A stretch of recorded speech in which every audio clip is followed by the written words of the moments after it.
Hello and welcome to BL Cooper's Training Toolkit for the first mental health workshop. We will be discussing a variety of topics, so please enjoy. If you have any questions, please feel free to email or give us a call.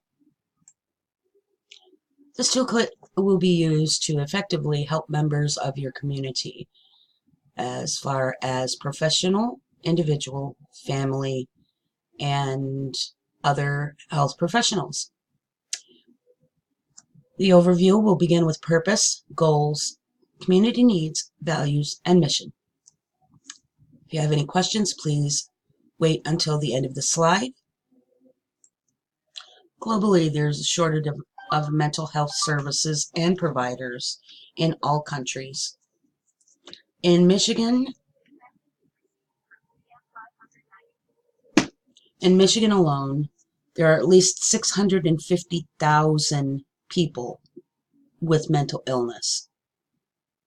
500,000 of those suffer from a substance abuse disorder. In the upper Michigan Peninsula area, there are at least 11 mental health providers per each 100,000. That information comes from the 2016 National Survey on Drug Use and Health. Among the people of insured are 65%. 49% have Medicaid, 80% use Medicare Advantage, and 87% have private insurance. Yet 46% of persons with anxiety still go untreated. 53% of depressed individuals are still untreated. 85% of people consume alcohol and are still not being treated. As you can see on the far right, we have acceptability and credibility. How do you know if a person who is treating a mental health disorder is credible? The easiest way to find it is to look through the licensing commission in your state, and it will tell you whether they have any type of violations or not, and that will lead you to your acceptability to determine whether this is a type of person in your agency that you are willing to accept. They must be of knowledgeable skills and competent in mental health.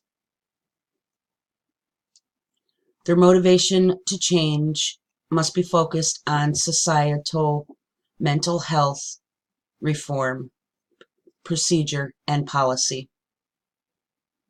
When you have management and leadership involved, do your best to put the person in position that has a clinical background in the mental health field.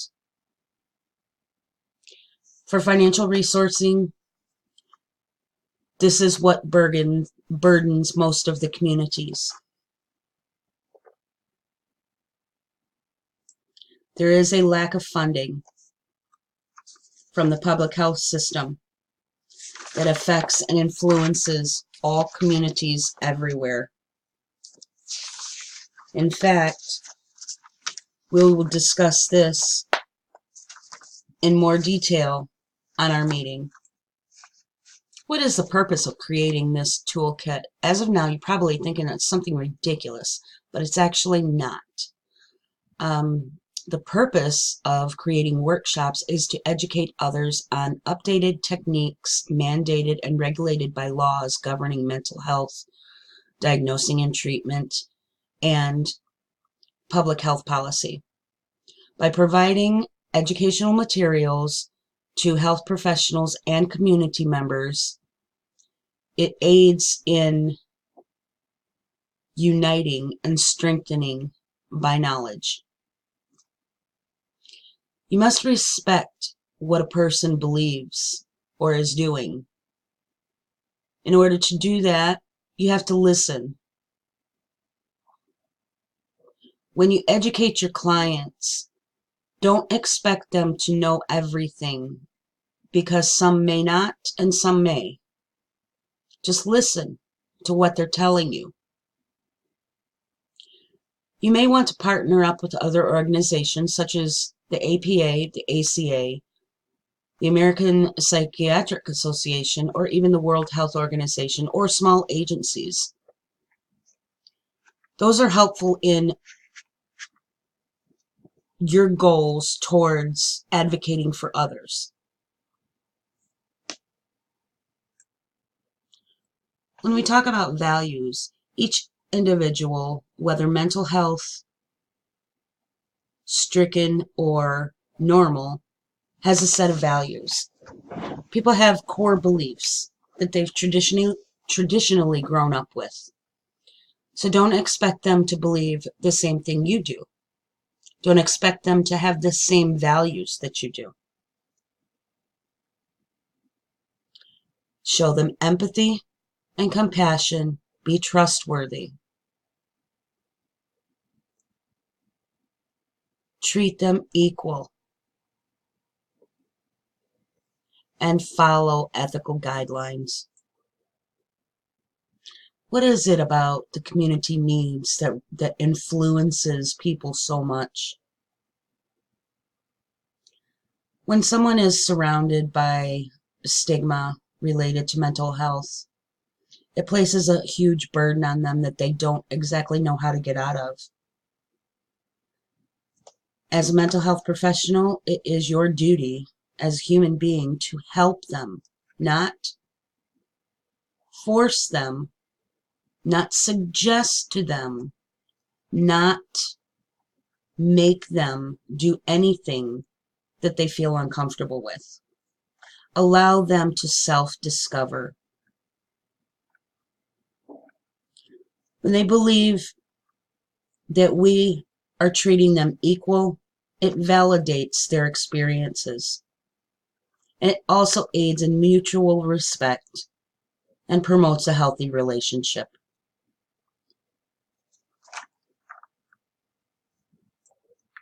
Mission? Who's on a mission? We are all on a mission. The mission of counseling and mental health services is to provide quality clinical services to meet communities struggling with mental illness. As healthcare professionals, we are demanded to create safe environments for these individuals.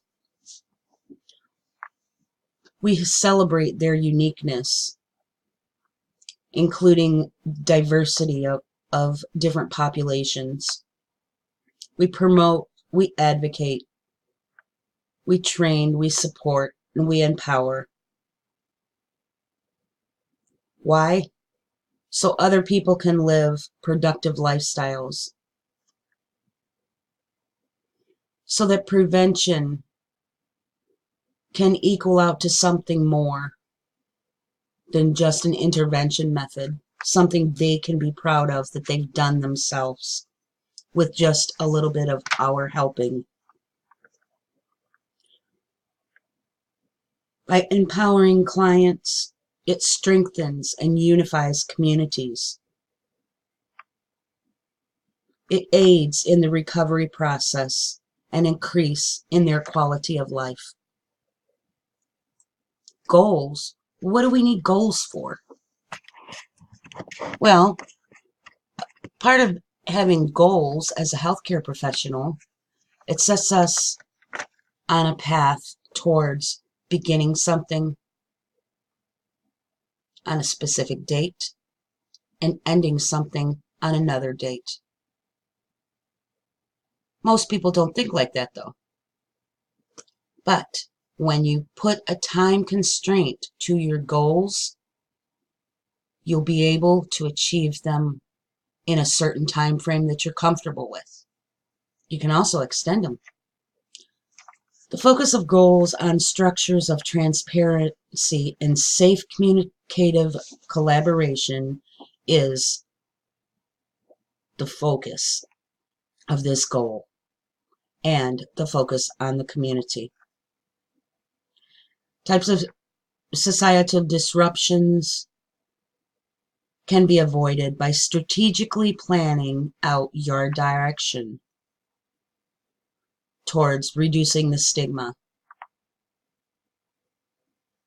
towards enhancing knowledge and competencies through learning, through education and advocacy, and to create a final solution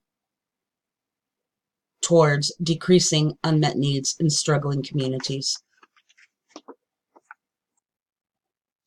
Partnerships and community outreach programs help communities struggling through mental health care.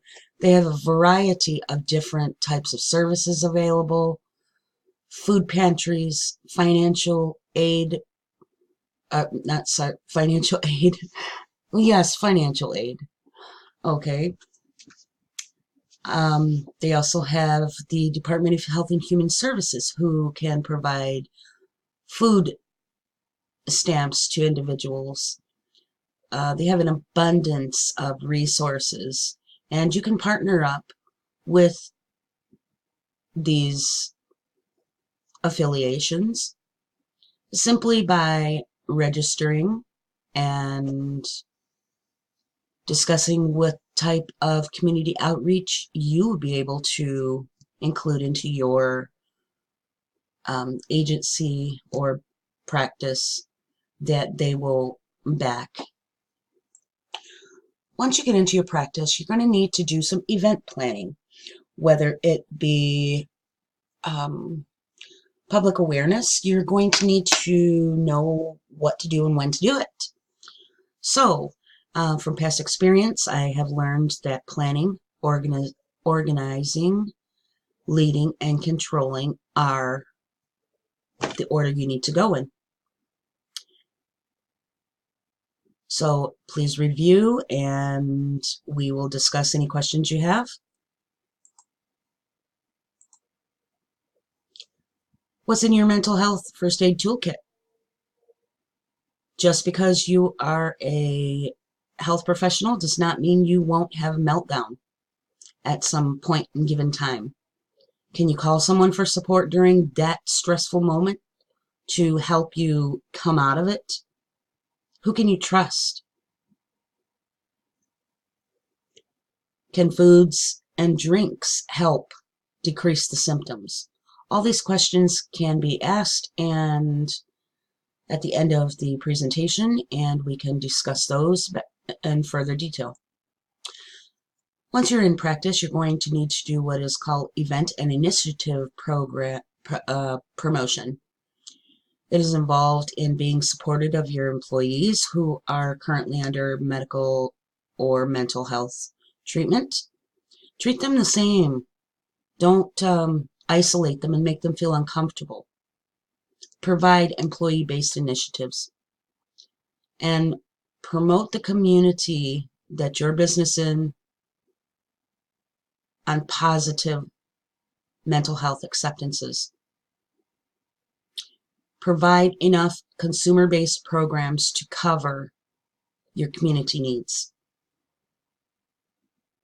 As we near the presentation, I have provided a few pages of educational materials for you to review. The links are here, and you can just click on them and see. There you go.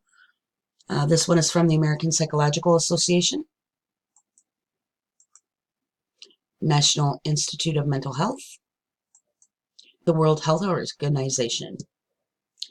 These have abundance of resources, and congratulations on your decision to be a clinical mental health counselor and a healthcare professional. May God bless you, and we will see you next time.